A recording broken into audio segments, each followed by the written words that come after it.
Selamat siang semuanya, saya Exlesia Febecinta, kelas 11 IPS 1 dari SMA Negeri 53 Jakarta dengan guru pembimbing Ibu Supriyati. Apa itu partikularisme? Partikularisme adalah sistem yang mengutamakan kepentingan pribadi di atas kepentingan umum atau aliran politik, ekonomi, dan kebudayaan yang membandingkan daerah atau kelompok sekunder khusus. Dalam masyarakat, partikularisme ini sering terjadi pada mereka yang hanya memikirkan dirinya sendiri tanpa memperdulikan sekitarnya. Ciri-ciri partikularisme.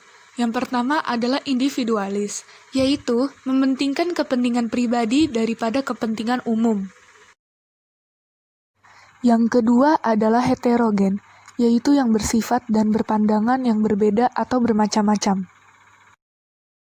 Yang ketiga adalah mobilitas tinggi, yaitu memiliki dan menghadapi perubahan yang cepat.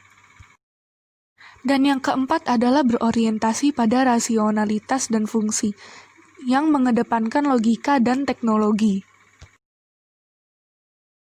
Dampak partikularisme.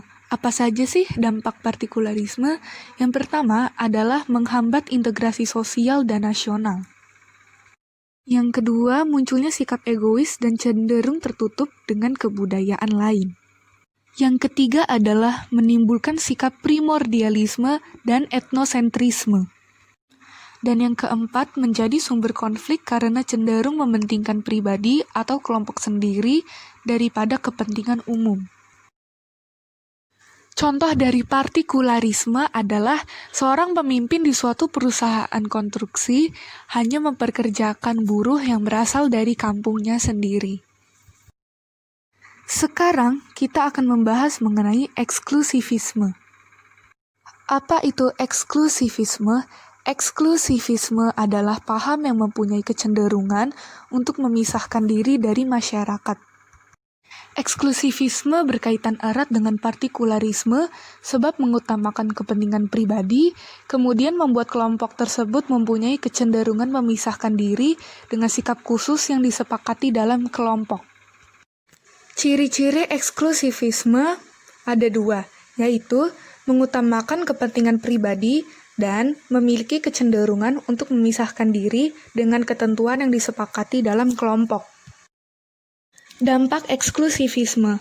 Dampak positifnya adalah masyarakat dapat tetap mempertahankan kebudayaan kelompoknya dan mampu membedakan dirinya dengan orang lain serta tidak mudah terbawa oleh kelompok lain. Dampak negatif eksklusivisme adalah membuat seseorang menganggap kepentingan kelompok sendiri menjadi satu-satunya hal yang penting, tertutup pada pengaruh budaya lain sehingga sulit melakukan berbagai perubahan yang bersifat progresif, dan dapat memecah belah persatuan. Contoh eksklusivisme adalah suku Baduy yang menolak kedatangan budaya luar.